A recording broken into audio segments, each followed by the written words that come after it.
Welcome to the Society Pod, a podcast for entrepreneurs, marketers, and leaders. Here's your host, Jessica Yarmy.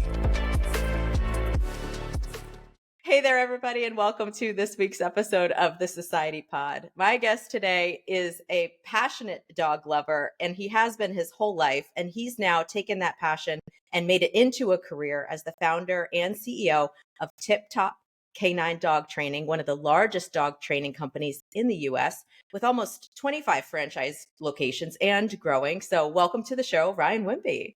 Hey, thank you so much for having me. Glad to be here. What did I miss in your introduction? We're new friends here. So what does everybody need to know about you that I didn't share? Yeah, well, basically, I've been training dogs for the last 18 or so years. We've been franchising for the last 5. As you know, franchising's a wild ride. It's been awesome. We have a lot of multi-unit owners. About 25% of our locations are women-owned. It's exciting. We're rocking and rolling. Love that shout out to the underserved population of women franchise owners. We're going to talk franchising, we're going to talk marketing, and we'll talk entrepreneurship. So let's start with digging into your franchise model.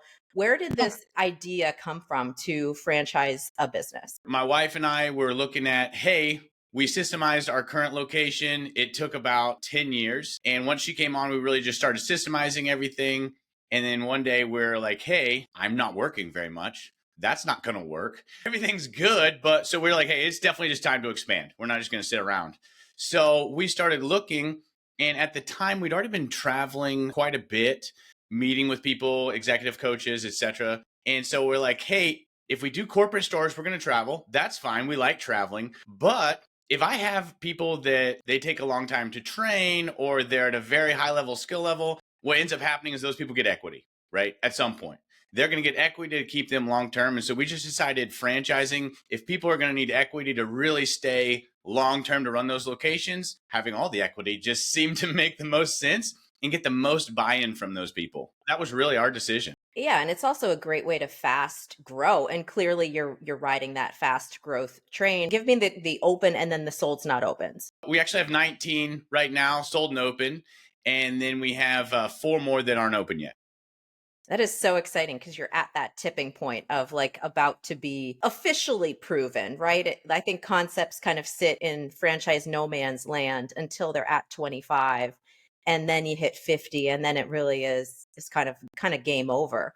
So as you're in this beginning stages of franchising, what's your favorite part of franchising? Super easy. Our favorite part is seeing the person who's never owned a business. They have that want to, but almost afraid to step over the edge. And franchising with us, just changing their life. 2 biggest ones come to mind. One, we just had a lady, she was in our call center for 3 years. She just opened in Boise, Idaho, like 6 months ago. And after 4 months, she was generating enough revenue to bring her husband off the road, and he's a truck driver. And that was her whole goal in starting the Tip Top was, hey, I want to work with my husband. I want to bring him off the road. We have a 3-year-old child, and he's gone 3 or 4 weeks out of the year. So making that big difference in someone's life is really exciting. We have another guy. He was an HVAC technician. No one in his family, extended family, has ever owned a business. He owns 1 franchise in Owasso, Oklahoma, and a secondary in Plano. He's one of the ones that has one that's getting ready to start a 3rd. And he had 0 business experience. He was actually a client.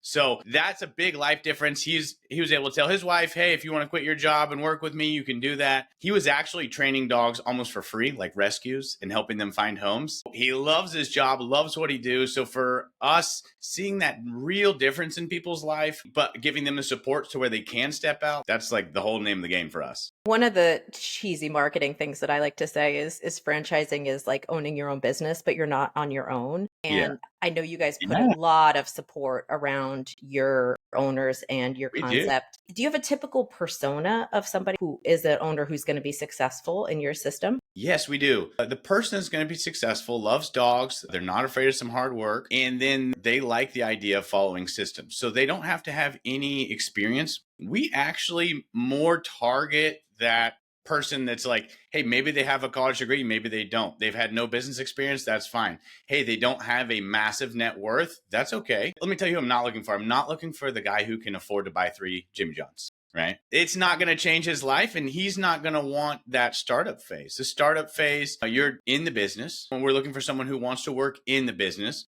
And then they can go to managing the business in a year, two, whatever that looks like for them, and then work on the business and operate multiple locations. All of our startup is in the business. The owner is coming for a 6-week training, so it's pretty in-depth, or someone with at least 40% ownership is coming to a very in-depth 6-week initial training. So that kind of sets apart who's interested in the Tip Top. I took a look at your website and I like the fact that you spell out, here's who this is not for. We're not looking for the absentee franchisee. We're looking for somebody who's going to be in the business, who's going to really carry this brand to their community. And I think for the first 50 locations, which are super important in terms of launching a successful franchise, it's great that you've made that distinction of here's who we want, but here's also who we're not going to be the right fit for. Also, like that you're positioned so that you're accessible to somebody who might not have a business background or might not have the family wealth coming through their savings accounts.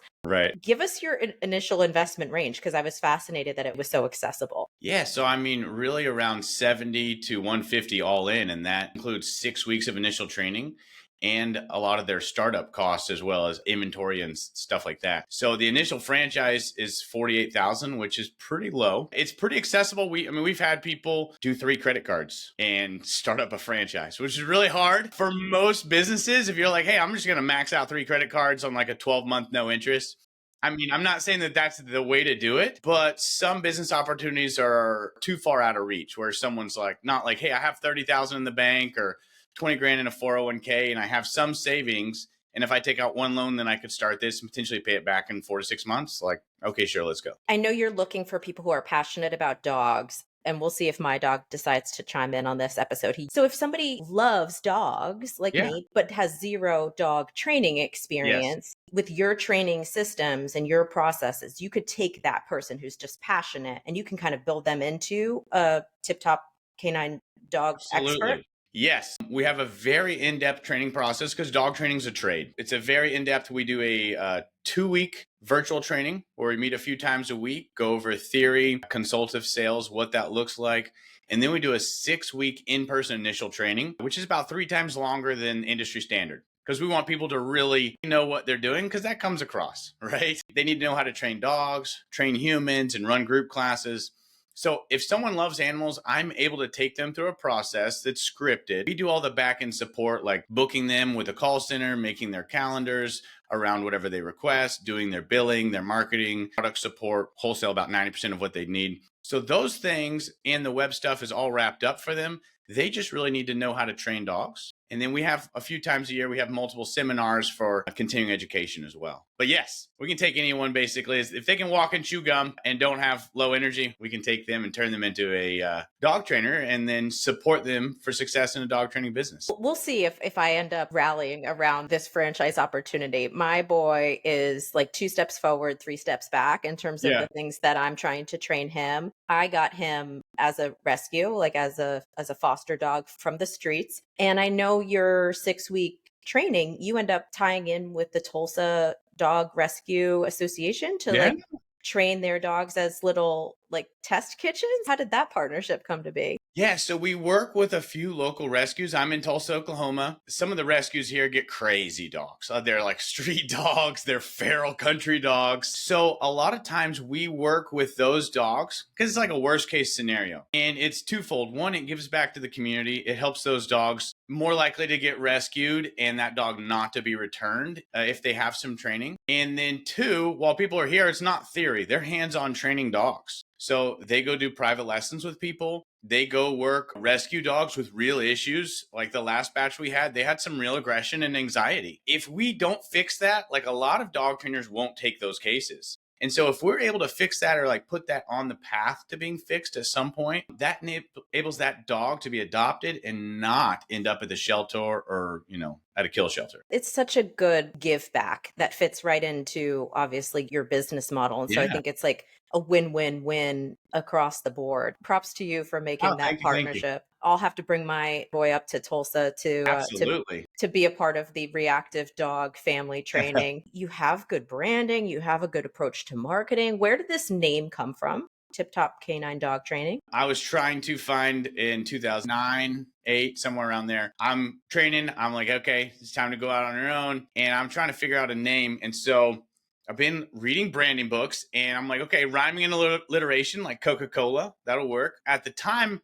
for billboards or the vehicle wraps as a moving billboard, I want a smaller name. So if I say Oklahoma's Premier Canine, that's a huge name, right? And it's small. So I'm looking for rhyming and alliteration. And actually, it was the 85th variation that I tried. I wish it was just pure genius, but really it was the 85th variation where the URL wasn't taken. Obviously, I really like it. And we're sold out to the name, and I think it was a great pick. I'm glad a lot of those didn't work. But yeah, really looking for rhyming and alliteration. That was the main goal. I love a good alliteration. And I love that it ends up being a process and you really kind of can get attached to an early name. And I always push my team to like keep going. We could always come back to that version, but what's the next level? What's the next meaning we could overlap so that it becomes even more meaningful as a platform? And I think you could choose any name. And then it is a lot about like, what do you put around it? What do the logos look like? What are the colors? How did you decide on building this brand platform, building in yellow and black? And like, has it evolved over time? So the yellow and black has stayed consistent from day one. That was from early billboard studies. And so again, a lot of it was around early marketing.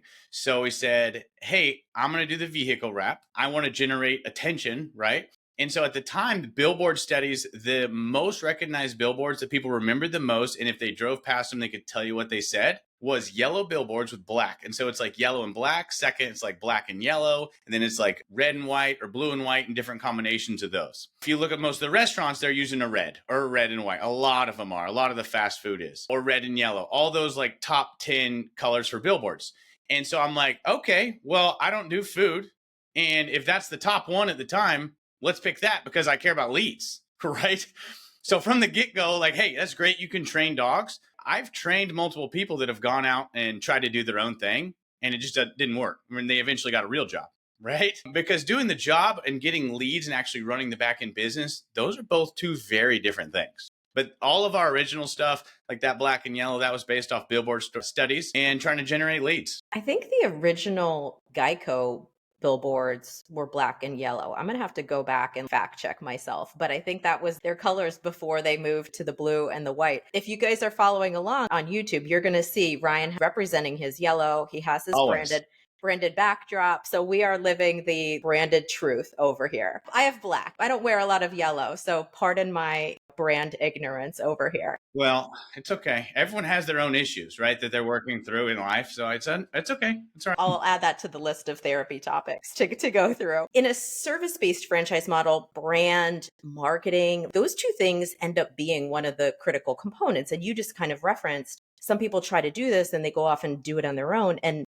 those two things aren't there. How do you see those two pieces as being lures to maybe draw someone in who's out there as a solopreneur or out there as Jessica's dog training to maybe jump in with you guys, ride this bigger brand? Branding is association, right? If no one associates your name with excellence or with training or with anything, it doesn't matter how good you are. So a lot of times people, regardless of the industry, it could be pest control or cleaning or whatever, they're associating with a brand. They're getting all the marketing, all that back end support, and then they actually do more of the job that they like to do and that they have passion for. But as far as long-term growth, so say you were to go into the Texas market, if there are 5 or 6 tip-top canines already in Texas, if we're already either the top or the second ranked dog trainer in every city we're in, and vets and groomers already know about us in every city, when we open in the next one, that brand that you buy into actually has value. Right? It's not just a name and a yellow color. I can't think of a better color, but you're not just buying that. You're buying association that other people have put time into. I think a lot of people don't necessarily realize that or recognize that. I hear young entrepreneurs all the time now. They're like, oh yeah, I spent 5 or 10 grand on ads. I only got 1 lead. That could happen when they're just starting out in their business. I think the brand and having something behind it in a time frame, Tip Top's been around for 15 years now. In the markets that it's already in, or if someone looks up a dog trainer and you have Jessica's dog training and Jessica looks nice versus Tip Top Canine and hey, this looks like a serious brand. Obviously, some people are going to be drawn to both. But as the client's budget goes up, if you looked at 2 plastic surgeons and one is a part of a big network with 15 years of experience of experts, And the other one is been doing it for a year. If there's similar costs, or even if one's 20% higher, you're probably, as the budget goes up, you're going to go with the bigger brand and the bigger experience for sure. Just showing up in the top of Google results is huge. I don't think most people understand that game. And I see a lot of agencies popping up now that are SEO agencies because you have the ability to chat GPT content onto your website all day long. But blog content on your website is one component of SEO. Age of the website, domain authority of the website, those are both important things, let alone backlinks, number of pages, like all of those things. And all of those things take years to create. I see this like aggregation opportunity that a lot of the home service brands are pursuing now. And I love that you've kind of identified this opportunity in a niche service offering. And I think having the aggregation of marketing is just going to let you really take market share really fast. And then it's just up to the operators to execute. Absolutely. As soon as they're in different areas, like you were saying for the website, for instance, when we started to go into Idaho in Nampa or Boise and Meridian, Idaho, the website already has a high domain authority. In what took 6 years ago, what took a year or two to rank on the first page, now for those areas, it's taking like 6 months. 4 months for one, 6 months for the other. That didn't happen a long time ago. And if you're a new trainer, that could be the difference between 40% more organic leads or not. Or that could be the difference between you spending an extra $2,500 a month on ads. It can make a really big difference. The marketer heart in me sees so many solopreneurs trying to build businesses and they take almost like a field of dreams kind of approach where it's like, I'll just build it and I'll put some ad dollars out there and people will come. And in this era of marketing, it's so competitive. It's getting more and more expensive to cut through, regardless of if you have primary paid channels or not. You still need to show up and manage all of these different channels. You know, we talked about TikTok before, but you guys show up in a big way on YouTube also. So then someone's searching reactive dog trainer and they get to you just as a national brand. I think you're right that the organic lead opportunities are huge right now, let alone when you get to 50 locations, let alone when you get to 200 locations. When we had a guy just open in Nashville, I think it was 2 years ago, he had someone drive from North Dakota. Yeah, my friends had told me about you guys, but there was no one even close. Can I do the boot camp, the $3,000 or $4,000 one where I bring my dog? And he's like, yeah. And so he called and I was like, well, that's great. So that's branding. It wasn't that he just opened shop. It's that we've been around. Right. Everything is getting more competitive. Like Google's rates in the last 2 years have gone up like 5 times, 6 times. So the ads are just getting more expensive. And the need for them to be optimized well, we have to stay on it because Google's fine burning all your money and then asking for more. We started to get more active on TikTok. I love that you're in TikTok and I love that you're in YouTube, and knowing that your trade areas are not 4 miles, but it's 4 states away. You have a lot of ground to cover with your dollars, with your budgets. We are starting to get focused on YouTube. We're starting to gain traction on TikTok, seeing locations actually get some TikTok leads, TikTok sales. So it's good. One of the most frustrating things that I see on social media are the dog channels that just crush. Everybody loves a good dog Instagram page. They take so much attention because people just love seeing dogs and hearing their stories. I will have to subscribe to your TikTok and your Instagram and follow along with the dog journeys. Awesome. Where we come back to a conversation, let's say 2 years from now, where are you in terms of unit volume? What are we talking about when you come back in 2 years? Yeah, so when we're back in 2 years, we've definitely have passed that 25 mark. We're on the way there. We just have to keep moving forward on that. So in 2 years, probably going to be closer to around 30. We support our locations. So as far as new location growth with an 8-week ramp, we don't normally have just straight vertical growth. That's why we've kind of stayed away from some of the brokers and stuff like that, because I don't want to sell 40 locations in a year because of the heavy call center support. We want to actually support all of our locations and make sure they feel exceptionally supported, because our niche isn't the seasoned business person. It is the newer entrepreneur. So that first 6 months, especially, they need a lot of hand-holding. And we want to make sure we handhold them through that. 2 years, we'd expect to have around 40 locations where we're going at right now. A lot of those, probably a third of those will come from internal growth. 2/3 will be new locations. But that's very realistic for us. We just need to make sure we don't go too many. That's very realistic. Absolutely. Slow growth is intentional growth. Slow growth keeps your quality control high. You can really keep your fingers on everything from the support office. So you hit 50, you have consistency across all locations, and then you can make decisions of, are we ready to grow faster or what have you. But I think you're approaching it right from being early stage. Let's zoom out to you as an entrepreneur. A lot of your story is just love of dogs and then started learning about training almost as a Right. hobby, it seems. And Yeah. then you Yeah. turned it into your career. So if someone out there is considering entrepreneurship, how important is it for them to love what they're going to be diving into from an entrepreneurship perspective? I got two answers. One, I think it's important that they love what they do because their passion is going to come across, right? So if people see me on video working dogs, I love what I do. So even though now I'm running a franchising organization, a wholesale company, and I'm coaching people, I would still take the occasional lessons. I think it was 2 months ago, I went out and worked these street pit bulls that were just savage animals. And I was so excited. I still take some appointments because I am passionate. And whenever I was in that super early startup phase before franchising and we had to work 70, 80 hours a week training dogs, I had to open and close a facility and it was crazy.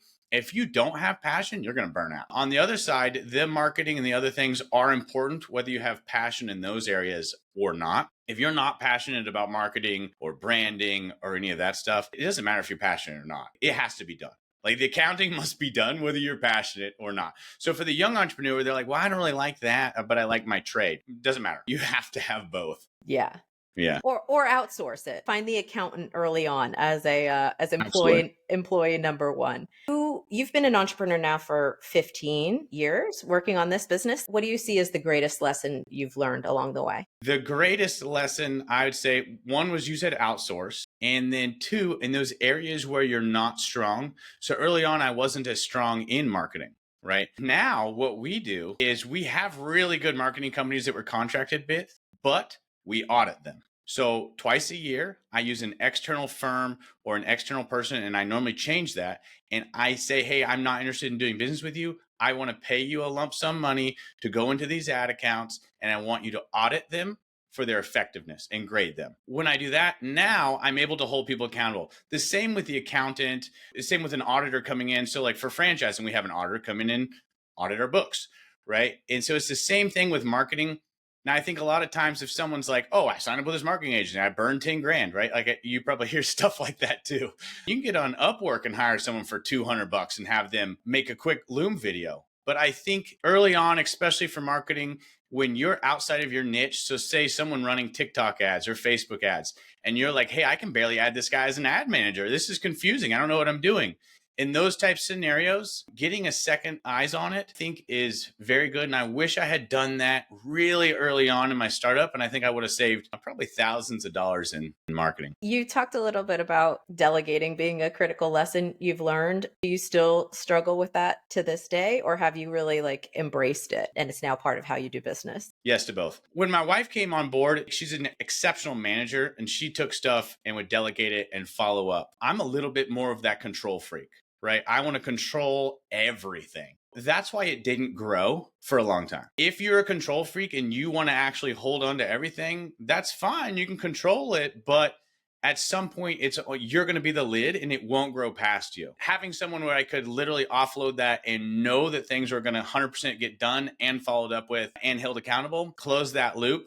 And that's one of the biggest reasons why we've grown so much. Yeah, I think control freaks make great entrepreneurs. And then it's like, can you learn that lesson of get out of your way? That's still a daily struggle. What are some of the things that you still kind of daily struggle with from an entrepreneurial perspective? Where are you kind of trying to push to professionally? Yeah, I think now growing people is kind of the number one focus, whether it's growing people in those franchise locations and taking someone that's like, hey, they were the HVAC technician, or hey, they did door-to-door pest control sales. And now I have to help them think like an owner. Now they're scared for their first employee. They're definitely scared for 4. They're scared to let go of not doing all the appointments. Coaching those individual locations, but also growing our corporate team. So at corporate, we have 32 employees. We have pretty big staff those people supporting those locations, we have to grow them up too. So that's really been really growing people. We've done all the systems. The systems are good. Tweaking the systems, love to do that. That's my jam. But growing the people is kind of the biggest focus right now. And then to do that is also growing myself. We reach out to mentors, other people to continue growing. I don't want to be stuck. The mentors that we had when we were, a $1 or $2 million company are a lot different than the mentors we have now. I know your wife, you describe her more as the people person. In my agency, I really am more of like the operational person, and my co-founder Sam is more of the people person. At what point did Rachel come into the business, and what difference did that people-centricness make for you? 2017, she came in, and then 19 started franchising. So a few years before we started franchising, so basically everything was going well. Everything was systemized, but as far as like structured enough to grow, not quite. Hey, at that time, we didn't have a team of 32 people. Now we have a big team. We have a big call center. It's 15 people, a call center that supports, all the locations. So she was able to take and structure all that. And then one of the things with our call center or even our people is we have really long-term people. In the call center, we'll have people for 2 or 3 years, which as far as call center workers go, that like never happens. But that's because of her, and that's because of people growing, giving people vision and structure, holding them accountable, but also trying to actually grow them personally. That part was the missing piece for us to really grow that franchising company that can support people. Well, now you have the case study of the woman who was in the call center who then became a franchise owner. There's a path for you here, right? Whether it goes through the call center or whether it comes right in as a franchise owner. There's different ways to grow personally and professionally. Where you're partnered with your spouse, I could imagine that there's pros and cons with that, right? Of course, you trust her wholeheartedly, and trust is hard as a startup entrepreneur. But then what's the dynamic? What are the other pros and cons that come with that co-founder or partner kind of relationship? Starting out, it was very difficult, right? Because it had been the Ryan show, which is why it was at a certain level of growth. We really have to, just with any type of partner, you have to have your lanes and you have to stay out of their lane. So, hey, these are my lanes. These are her lanes. I don't come into her lane. She doesn't come into my lane. If we want certain marketing initiatives and to push to the locations, she's not like, hey, I don't like that. If I don't like how the people are being managed or the call center growth or whatever, she's handling that. Right. And obviously everything's been growing and doing good. But that was the biggest struggle early on, because we'd have people say like, oh, don't work with your spouse, or yes, it's the best thing. And I'm like, I have all these polar opposites and they're saying absolutely never do it. It's a disaster. And then other people are like, it's the best. Who could care more? And I'm like, okay. But it was difficult in the beginning. But now, it's paid off. She was growing someone else's business. So she was growing one of my buddy's businesses, convinced her to come work for Tip Top. And obviously it's been a good call. It takes humility, though, to back off of certain aspects of the business when you've built the business and have that moment of, there's not just a chance, but there's a high likelihood that someone else could come in and do this specific aspect better than I could. That takes evolution as an entrepreneur. So what are some of the other ways that you're trying to stay evolved as an entrepreneur? What are either mentors that you work with or podcasts that you listen to, or, what's your continuing learning look like? Yeah, so right now, our current mentor is Shannon Wilburn from Just Between Friends. She grew her franchise company from 0 to 150 locations, and then after 20 years had to exit. That's a pretty good model for us. If we could do what she did, we'd be exceptionally happy. Now she's an International Franchise Association speaker. And so we're one of her few clients right now. And we're very, very excited. She's not cheap, but we're very excited to meet with her just because she has such a depth of knowledge. 25 locations versus 150 is a lot different ballgame. They're totally different worlds. 20 years, they've already gone through so many different cycles within franchising. She's really kind of who we need right now at this point. We're very excited to be working with her. I think the game is so much of the right moves at the right moments and not doing things too early where you then run out of cash, but not doing them too late where you are slowed down by your support structure. Yeah. Same with like adding team members. It's like you could add 40 more team members and things would flow easier, but it's not sustainable. So like a timing game is everything. What are some of the things that you might need help with right now that you want to throw out into the universe, out into the digital network, things that you need help with that maybe somebody who's listening could chime in with you on. Working through social media, the different platforms, they're all different, right? And so really trying to make sure we hit those specifically differently on those individual niches. And then two, this is for our upcoming conference, this is more the focus, but when I have someone that's had an entrepreneur want to, and then I take that individual to being an entrepreneur running multiple employees, to now having multiple locations with multiple employees, I have to take that individual to another mindset shift, right? I have to grow them again. And so that's kind of one of our more current struggles is some people, if they want to be owner operator and train dogs 40 hours a week, 50 hours a week, they can do that. Some people want to grow a team, and then some people want to have multiple locations, but that's a whole nother level of scary. So I think learning how to coach and grow people in that frame, that's kind of our next struggle, because we like the internal growth that we have. 3 owners that own 2 locations and 1 that owns 4. That would definitely be our preference as a franchisor. For those people we have those great relationships with and continue to grow them. But as far as the other people that are more up and coming, we want to learn how to have a 2 to 3 year mindset development plan for someone who's never even been an entrepreneur, but start to kind of grow them into that mindset within a 2 to 3 year time frame. Some of that coaching comes from you as an internal mentor.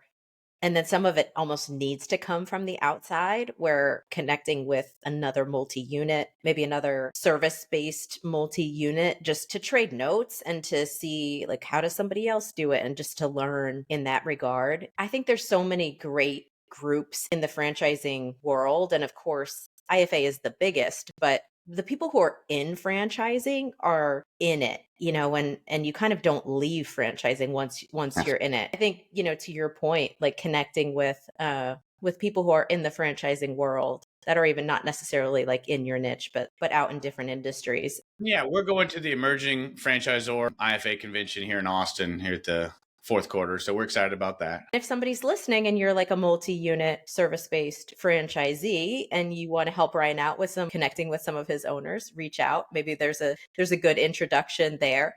Absolutely.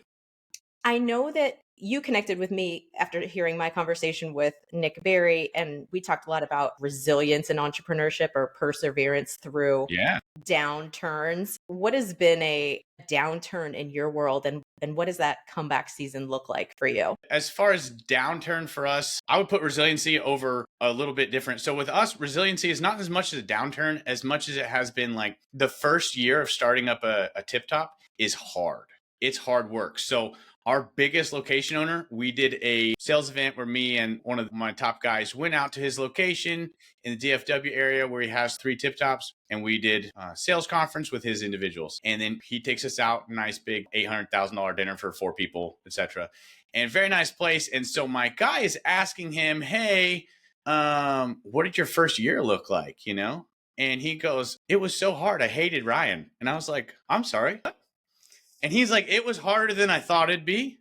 In fact, I actually hated Ryan for a little while. And I heard this on your other podcast with the Big Sky franchising lady. Yeah. Yeah, where she had heard the same thing from her franchisees. And I was like, that is so funny. So unfortunately, my guy, my sales manager, he actually got inspired and he opened a Tip Top 4 months later. I didn't think that would be inspiring to him, but he was like, oh, if it's going to be hard, let's go ahead and just get out of the way and do it right now. So I was like, oh my gosh. But yeah, so that was the resiliency in ours, is going from 3 employees, getting up to 3 employees, and then past for people who've never really been in that role. And they almost have to slow down their production a little bit to really handhold their employees, especially if they've never ran employees before. That's a really hard stretch. Now, I've had people that have done business before, they go to 4 employees and then they're coasting really quick, 4 or 5 months. But if someone stretches that out and they grow very slowly, that's where the resiliency comes in, is that first, 6 months or year startup. I think it's hard. That's where people have to be a little more resilient, or if they start home based and they move into a facility. And I think it's good that you're not selling. You kind of have to walk a line. Like, you want to sell the dream, of course, but you also want to be realistic about,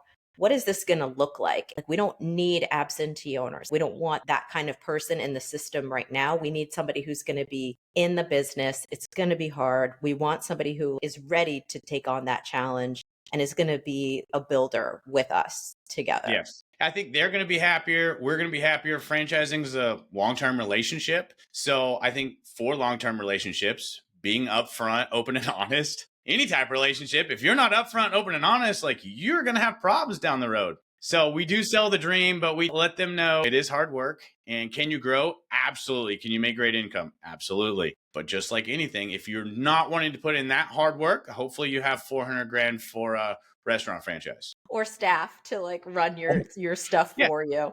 Or staff. Yeah, I love that. So final question for you. My agency is called Sizzle Society. So where do you most sizzle in your business? What's your superpower? Where I most sizzle is the systems and the teaching. So I am a teacher. I love to teach people. We just had our Train the Trainer event in Tulsa. We had 15 trainers and managers and owners from different locations come in. So half of the locations came to corporate headquarters and we fine-tuned them for 3 days. I was so amped and excited to just be training dogs and training people. We had 30 rescue dogs here for those 3 days. But that's my sizzle. I love to get hands-on and I like to work with people and improve them, teach them how to think, teach them how to analyze people, dogs, etc. That's really what gets me just jazzed beyond measure. I love it. Is there anything else that's top of your mind that we haven't talked through? If someone's looking, if they're like, hey, sounds like a good idea, I think I might be interested. We do a discovery day. You can come out to Tulsa, corporate headquarters, work dogs hands-on with us for 8 hours, see if this is something you'd like as a business opportunity. And if you're interested in that, you can go to the website, tiptopk9.com, fill out the form. I would definitely recommend it if you're interested, coming out for a discovery day and getting hands-on with us so you can see we're not going to hide anything. We want to show you the real deal, not just sell you. Had some rescue dogs in the process. We love that. Absolutely. Ryan, thank you so much for being with us this week on the Society Pod. You got it. Thanks for having me. We hope you enjoyed this episode of the Society Pod.